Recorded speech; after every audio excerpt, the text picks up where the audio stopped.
Hello， 我係 Bosco 啊，歡迎大家嚟到 Bosco 盤呢個 channel 啊。咁大家如果有緣嚟到呢個 channel， 希望大家可以俾個 like 我先啦。咁今日咧，我見天口慶啊，所以搞啲新意啦。我即係好耐都冇打扮過，着啲去街衫咁啊。咁呢件衫都好耐冇着啊。我發現可能我真係瘦咗啊。我之前綁呢個鈕嗰陣時咧，好似透唔到氣。咁我而家透到氣，可能就真係因為我可能瘦咗少少。咁我會繼續加油去減肥嘅。咁亦都配合埋呢一個夢幻式嘅背景啦。我成日都好想有一間屋咧，係一個咁樣歐陸色彩嘅窗，跟住外邊一紮秋葉，一個靚景，坐喺度嘆下咖啡，望下出邊個窗個風景，幾咁寫意咧。咁今日咧我要講嘅嘢咧就係 MM2H 係好多人嘅夢想嚟。我其實不嬲都有啲朋友咧係申請緊 MM2H 嘅，佢係疫情之前交，亦都係根據之前嘅條件交咗表同埋交咗錢，咁佢係等消息嘅。當然 MM2H 本身對於我嚟講係都冇乜關係啊。我都講過其實係緣分將我帶到嚟馬來西亞，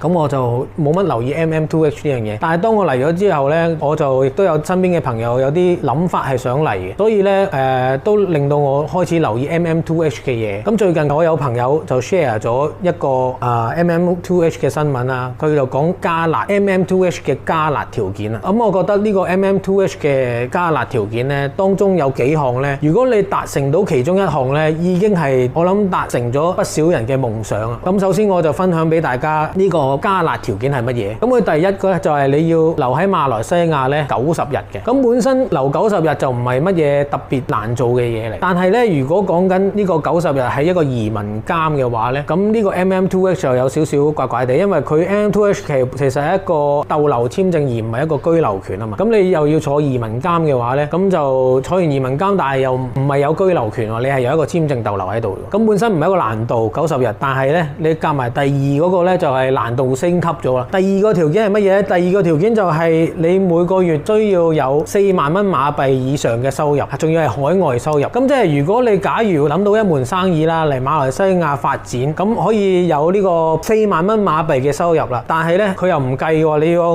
外國收入4萬蚊喎，移民咗過嚟咧就會帶翻啲外國嘅收入入嚟呢一度。你有一個咁雄厚嘅收入咧，但係你要90日可以喺其他國家啦，即係應該係講放假啦90日，咁就好難達到嗰個條件。因為如果講緊打工仔嚟講啊，我啱啱 check 過2021年嘅中位數收入中位數咧，其實咧就係2萬蚊港幣，即係馬幣1萬蚊到嘅。咁大概咧有43% 嘅香港人會達到呢個要求啦。咁如果5萬蚊嘅港幣月入啦，就已經係夢幻級啦，都已經係 top 嗰11% 嘅人數啦。咁如果你去到而家呢個馬來西亞 MM2H 嘅馬幣4萬蚊，即係港幣8萬蚊嘅月入，咁已經係 top 嗰可能5-6% 嘅人數啊。咁第三個要求係咩？第三個要求佢就係你要至少有100萬嘅馬幣存款，咁當中可以攞翻50萬嚟做呢個嘅買樓啊，同埋醫療同埋呢個細路仔嘅教育方面嘅。咁但係你呢個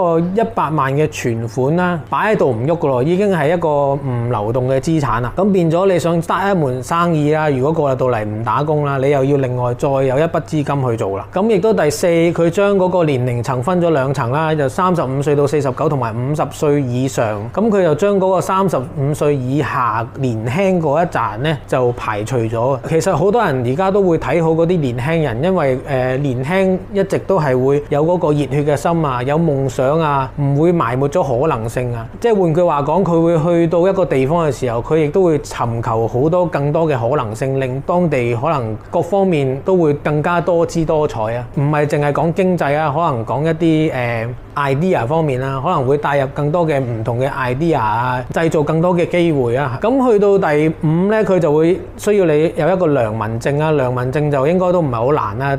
你如果一個良好嘅市民，你去申請就得㗎。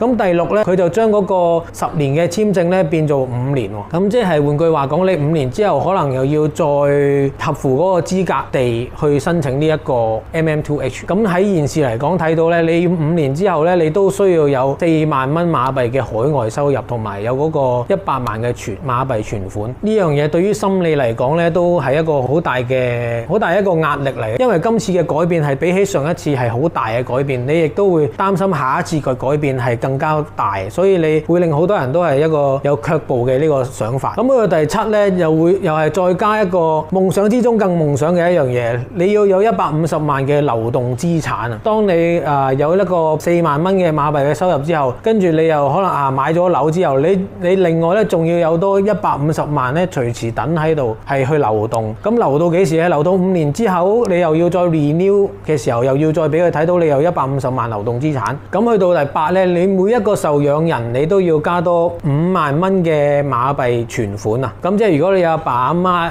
同埋一個仔啦，你就需要加多15萬馬幣嘅存款啦。咁呢樣嘢都係唔多唔少，亦都加大咗嗰個申請嘅壓力啊。咁第9咧，佢就係將嗰個申請費用咧由90蚊馬幣變咗500蚊嘅馬幣。咁呢啲可能嗰個影響唔大啊，都係一次性嘅費用嘅。咁但係每個人申請咧，你都需要俾翻5000蚊馬幣，同埋每一個家屬都要俾多2500蚊馬幣。咁呢樣嘢亦都係另外一個加多少少嘅壓力啦。咁綜合晒所有嗰個 MM2H 重啟嗰個條件咧，MM2H 呢件事咧係比夢想之中更加夢想。你達成其中一項咧，你都係已經係一位成功人士。我個人嚟講，因為我本身都係一個星斗市民，都係一個打工仔。咁打工仔嚟講，一個中位數都係2萬蚊港幣，即係1萬蚊馬幣。而家佢要你海外收入有4萬蚊嘅馬幣之餘，你要喺呢度留90日，跟住你又要有100萬存款。100萬存款之餘咧，你又要有150萬馬幣嘅流動資產。咁每一個家屬咧，你又要增加5萬蚊嘅存款，之後你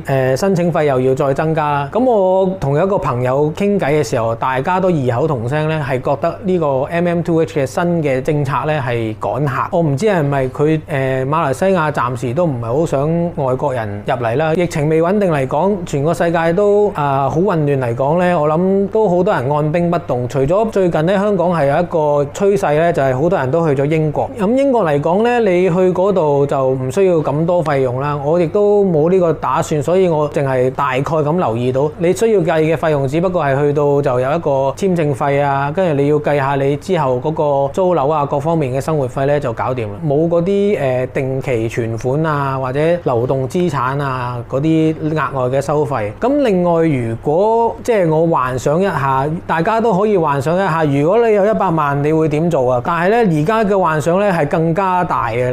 你可以幻想一下，你有4萬蚊馬幣嘅月入，有100萬嘅馬幣嘅存款，有150萬嘅流動資產，咁你會做乜嘢呢？如果係我呢，我就會留翻喺本身自己個國家度，慢慢享受生活。好啦，咁今日我對 MM2H 同埋夢想呢個 topic 呢就講到呢一度啦。咁希望大家如果中意呢段片呢，可以俾個 like 我，同埋 subscribe 我嘅 channel 啦。咁我會盡量呢喺一個禮拜裏邊會 upload 1至2次嘅。咁多謝大家今次嘅收睇，下次再見，拜拜。